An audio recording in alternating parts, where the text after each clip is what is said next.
Grok, what is the most important thing in relationships? Oh, that's tough. It really depends on the people involved. But trust is huge. Without it, everything else kind of falls apart. Communication's right up there too. Keeping things open and honest.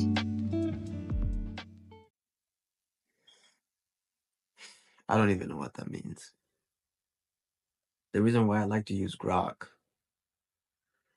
is because AI sort of gathers information online about the topics people are talking about the way people describe different subjects, and it kind of gathers the general sentiment of things.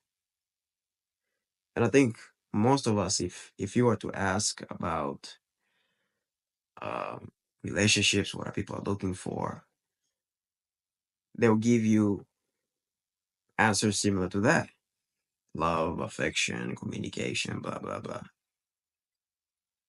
Very vague answers that don't describe anything.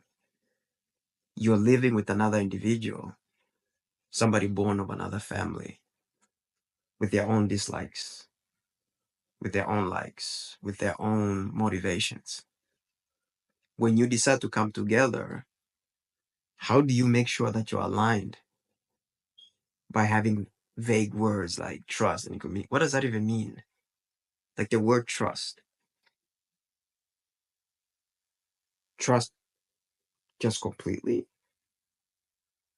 Where are the boundaries? Where do you put those boundaries? I've been married for 6 years, going on 7. And me and my wife have never had a big fight. We've had some little bit of just human miscommunication here and there, misunderstandings. I'm not better than you. I'm not better than most people. I am flawed and she is full of flaws. But the difference was something that I had discovered. Took me many years to sort of learn and put together. And I encourage men especially to do this. Write down the principles of the relationship that you want in your family. What does your family look like? What are the interactions within your home?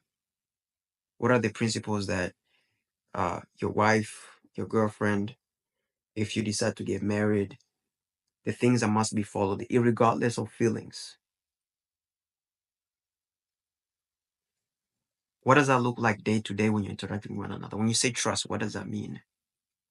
I throw away completely the word trust. This is something that I discussed with my wife when we were dating. From the beginning, we had a very logical conversation. Don't trust me. I don't trust you. We build evidence. Your actions will determine how I view you and how comfortable I am with you doing things that probably I won't be comfortable with somebody else doing, another girl doing. This idea of trust. Evidence is everything. But a lot of people, I think, come in with all these flowery words and expectations in relationships with zero willingness to actually do any sort of work, and assuming that the other person is just going to treat you the best, as if we're not human beings, as if we're not extremely flawed people who are majority of the time extremely selfish, looking out for just what we want and what we feel is right. And then we live in a world that has changed even more, where there are no duties anymore. There's no virtues, especially in the West. Everybody's looking out for numero uno. No wonder people are so disappointed in relationships today, marriages. You're coming in with no plan.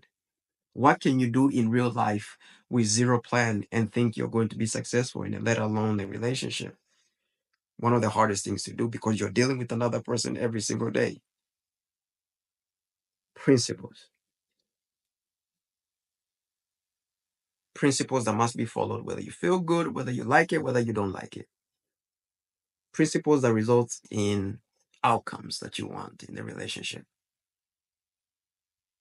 When we first met, I told her, this is not about love. We're not going to put love first because love, for most people, and the way people interpret it, is a feeling.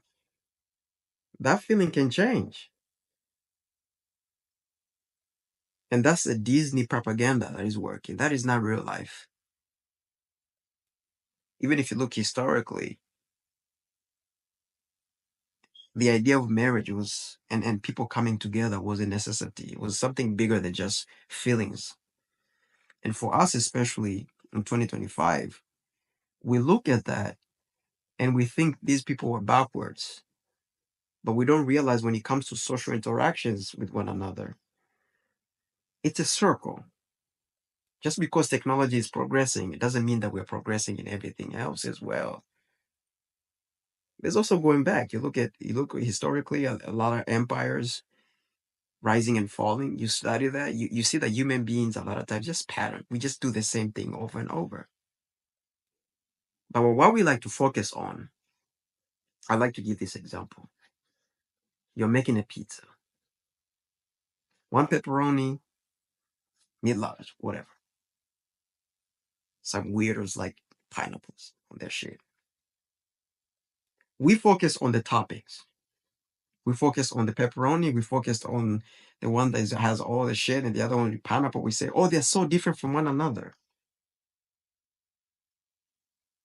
It's like, I mean, sure, but the core, the foundation of what makes it a pizza from a burger is going to be the same thing in the one that has pepperoni, the one that has pineapple.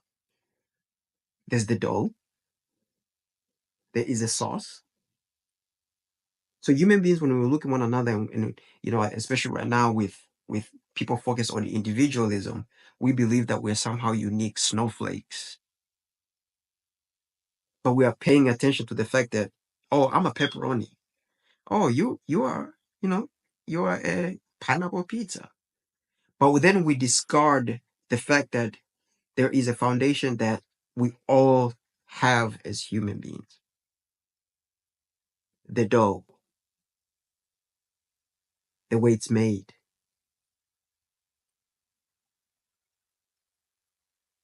We're still all pizza. We may have different toppings, but we're still all pizza. And once you realize and accept that, then you start to create principles in which can work in any relationship because you ignore the small little part, which is the topping, and then you focus on what the pattern is, the foundation is for everybody. And this is why I love reading books. Right now, I'm in the middle of reading Seven Habits of Highly Effective People. It's a bestseller. How can one book that talks about the turmoils of a human being be a bestseller? That means a lot of people really were going through the same things. And we like to look at people from the surface level and think that just because that person has a different skin color, talks differently, they must be completely different than from the things that we go through. But that's not the truth. So once I discovered that, I said, okay, so there has to be a universal rule. Things that have always worked for millennia, that when implemented, they will still work today. And we might make a little bit shifts here and there, depending on if you're a pepperoni or if you are a pineapple pizza. But those iterations, those little differences are very minor. The foundation still needs to be there.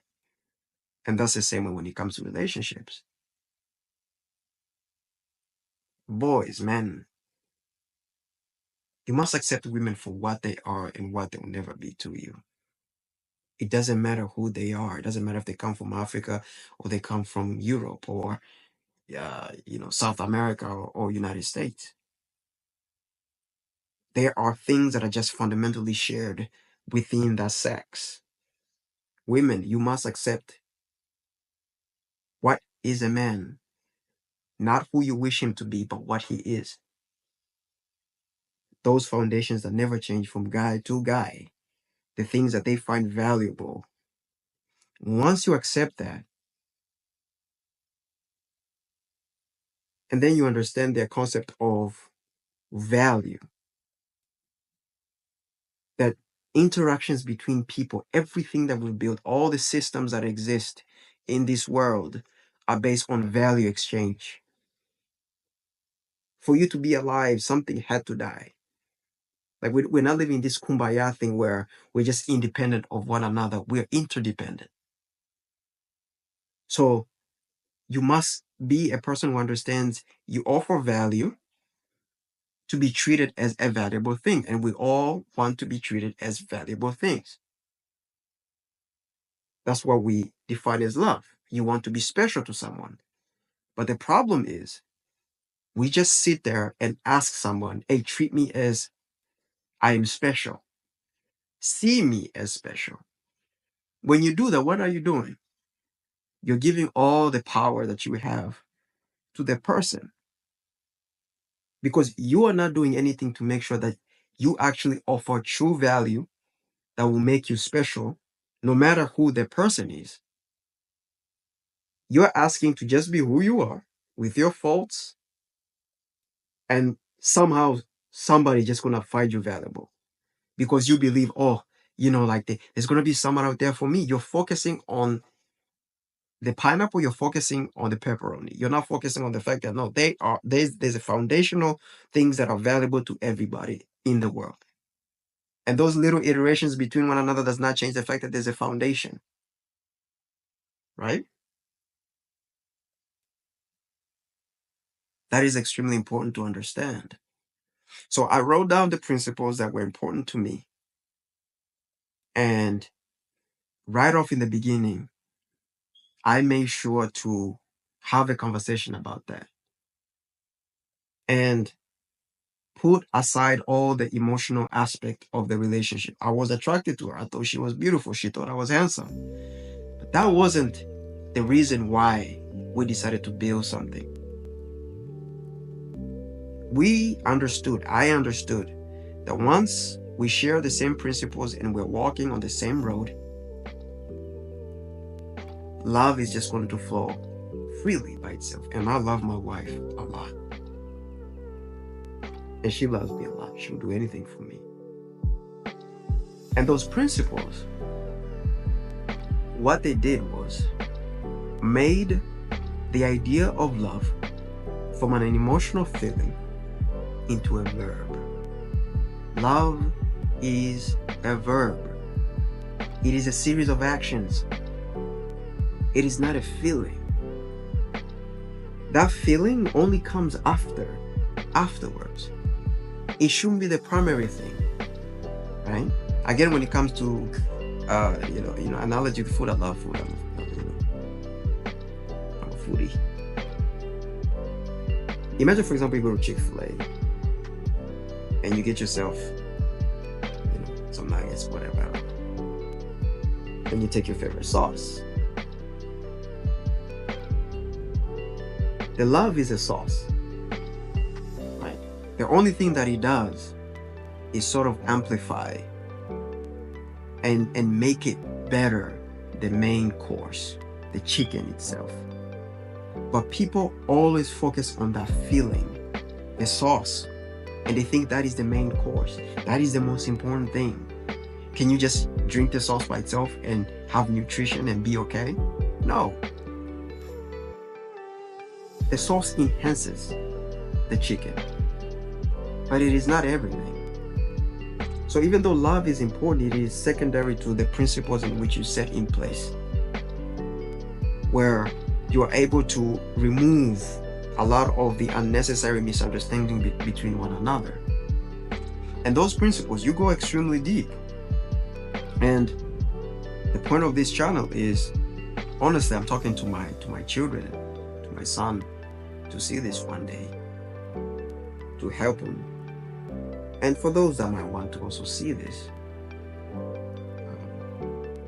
But we're going to go through the principles in which really truly help me.